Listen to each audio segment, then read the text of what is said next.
Assalomu alaykum hurmatli televizor ko'ruvchilar. Uyg'ur televiziyasining kundalik xabarlarini ko'rishingizni qarshi olamiz. İstanbulning Silivri'da Sharq Turkiston majlisi. Xitoyning qattiq bostirishidagi Sharq Turkistonning Korli shahridagi nüfus zo'r darajada ozayib ketgan.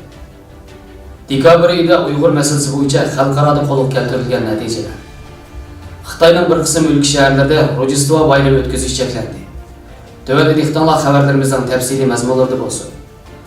25 dekabr Silivri Puxralar təşəbbüsüdəki Yaşar Kamal ko'rgazmaxonasida uyushtirilgan Sharq Turkiston majlisi Tugva tashkilot raisi Hasan O'zanning riyosatchiligida Tugva boshqaruv hay'ati a'zosi Musa Aksu apandimning mo'ngli qiroati bilan boshlandi. Faoliyat Demokratiya Sol partiyasi Silivri nahiya raisi nomzodi Yetigin Chavdar apandimning so'zlari bilan davomlashdi. Yetigin Chavdar so'zida qaytadan bir vujud bo'lishimizning kerakligini, bütün farqlarimizni tashlab bir va barobar bo'lib kuchlanishimiz kerakligini, Sharq Turkistondagi zulmlarni faqat Turkiyaning to'xtatib oladiganligini aytdi. Orqadan Selimpashaq joylashgan O'qi Uyg'ur bilik yurtining qo'rg'uvchisi Abdug'ani Qutubi ota-onalari jazo lagerlariga so'langan va Sharq Turkistonda shahid qilingan yetim bolalarning turayotgan yurt va qilayotgan faoliyatlarini tanishtirib o'tdi. Orqadan Sharq Turkiston tashkilotlar birlik raisi Hidayatullo O'g'uzxon apandi bir soatlik so'zida Sharq Turkistonning bütün ahvolini tafsiliy tushuntirdi. Oxirida Silivri Oq partiya nahiya raisi Mutlu Bo'zo'g'li Hidayatullo O'g'uzxon apandimga sovg'a taqdim qildi. Faoliyat oxirlashgandan keyin nahiya mudiri Isa Ag'lam, Ma'arif sho'ba mudiri Erdal Aslan, nahiyalik Oq partiya raisi Mutlu Bo'zo'g'li, Saodat nahiya partiyasi raisi Kadir To'kali, nahiya Yindan Rifoh partiyasi raisi Akram Axtash, İHA insoniy yordam rahbari raisi Mikail Yildirim, Qizilay sho'ba raisi Yunus Amra Qilich va ko'plagan tashkilot raislari bilan birlikda xotir rasmga tushdi.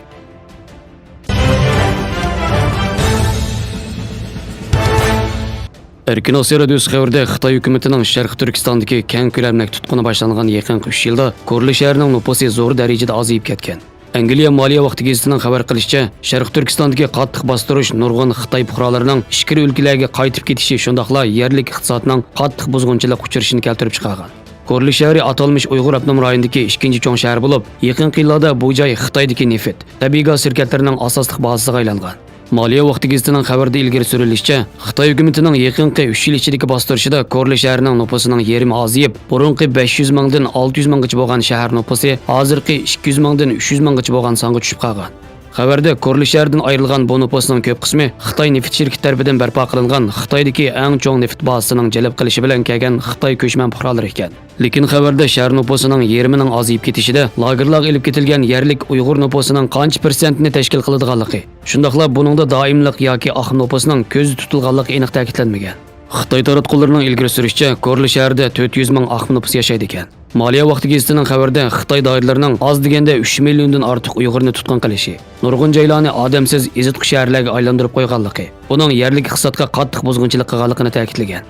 Xabarda naql keltirilishicha, 2016-yildan beri Korli shahri joylashgan Bayongulan oblastida muqim mulkka silingan mablag' 4 milliard 70-80 million dollar, uy mulk taraqqiyoti 734 million dollar azaygan.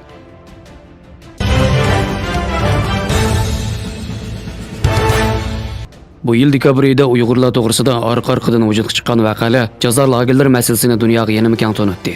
2019-yilning oxirida, ya'ni dekabrning oldikayında dunyo miqyosida Uyg'urlar va jazo lagerlariga munosabatlik bir qism zo'r hodisalar vujudga chiqib, xalqaro jamiyatning Sharq Turkistonga bo'lgan diqqat e'tiborini zo'r darajada kuchaytirdi.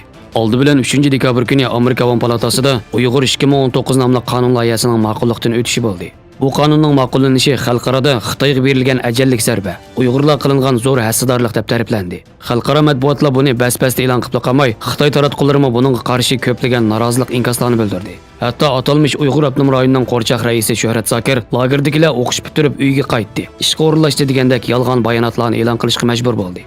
İkincisi, Xitoyning jazo lagerlari siyosatiga munosabatlik 403 patlik maxfiy hujjatlar bilan Xitoy telegrammalar deb atalgan 24 patlik yana bir maxfiy hujjati oshkorlangan. Dunyo jamoati bu maxfiy hujjatdan Xitoy hukumatining 2014-yildan boshlab maqsadlik planli holda jazo lagerlarini ta'sis qilib, Sharq Turkistondagi Uyg'ur qatorliq musulmon millatlarni tubdan yo'qotish yoki osmonosiya qilib tugatishdek g'ayri insoniy muddaolarni ochiq ko'rib yetdi. Hamda Sharq Turkistonda davom qilayotgan irqiy va madaniyat qirg'inchiliklariga oshkor noroziliklarni bildirishga boshladi. Üçüncüsü Germaniyalik dağlıq futbol çolpini Mesut Özilning 13 dekabr kuni e'lon qilgan Sharq Turkiston haqidagi chaqiriqi zo'r zilzil paydo qildi. U Sharq Turkistonga salom nomli mazkur chaqiriqida Xitoy zulmini tilga ilib, bu zulmlarga sukut qilayotgan, ko'z yumayotgan musulmon dunyosini ayblagan. Millionlagan masonlar bo'lgan bu to'pchining chaqiriqi butun dunyoda zo'r g'ulg'ul qo'zg'agan. Amerika tashqi ishlar ministri Mike Pompeoga o'xshash mashhur shaxslar uning nidosini qo'llagan. Dördüncüsü Yevropa İttifaqının eng oliy mukofoti bo'lgan Sakharov mukofotining Xitoy turmisidagi Uyg'ur ziyolisi Ilhom To'xtiga berilishi bo'ldi. 18 dekabr Yevropa İttifaqının Strasburg shahridagi markazida o'tkazilgan 750 parlament a'zosi qatnashgan hashamatli marosimda tarqatilgan mazkur mukofotni Ilhom To'xtining qizi Javhar Ilhom topshirib olgan. Sakharov mukofotining Ilhom To'xtiga berilishi dunyoda zo'r ta'sir qo'zg'ab qolmay, Xitoy hokimiyatini qattiq beoram qilgan. 5-si 19 dekabr Yevropa parlamenti Uyg'urlar va jazo lagerlariga munosabatlik 20 moddalik qarorni qabul qilgan. Mazkur qaror Yevropa İttifaqıga a'zo 28 davlatning Xitoyning jazo lagerlari siyosatiga qarshi eng kuchli inqos sifatida butun dunyo taratqullarining qiziq temasiga aylangan. 2019 yilning xotimasida vujudga chiqqan bu voqea hodisalar xalqaro axborot vositalarida zo'r diqqat qo'zg'ab qolmay, uzundan buyon og'ir ruhiy besim ostida yashab kelgan muhojiratdagi Uyg'urlarning kuchli diqqatini qo'zg'agan va ularni suyundirgan. Uyg'urlar ijtimoiy taratqularda bu 5 cho'ng voqea haqida bas-basda fikr bayon qilishmoqda.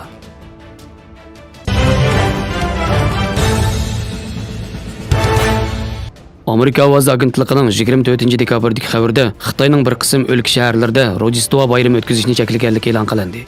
Xitoy hukumati partiya a'zolarini boshlamchi bo'lib, Jonxo an'anasini joriy qildirishga, ajnabiy bayramini o'tkazmaslikka chaqirgan. Hong Kong mediasida Rojdestvo bayrami yetib kelishdan burun Hunan, Yunnan qatorliq o'lkalarda yerlik amaldorlar partiya a'zolari va fuqarolarga buyruq tushirib, boshqalarni do'rab g'arbning bayramini o'tkazmaslik kerakligini buyruq qilgan. Xitoyning har qaysi o'lka shaharlarida xalq hukumati qatnash tartibi va bexatarlikni va boshqa bahona sabablar bilan tijorat xarakterli ko'ngil ichish so'rovlarda Rojdestvo bayrami o'tkazishni cheklab uqtirish chiqargan. Xiloflik qiluvchilarning qonun bo'yicha tutqun qilinganligini eskartgan. Uqtirishning 5-moddasida partiya a'zolarining boshlamchi bo'lib, ajnabiy bayram o'tkazishni cheklashga, an'anaviy bayramlarni mo'llashtirib, rangaranglashtirib, partiya a'zolari stilini tiklashga chaqirgan.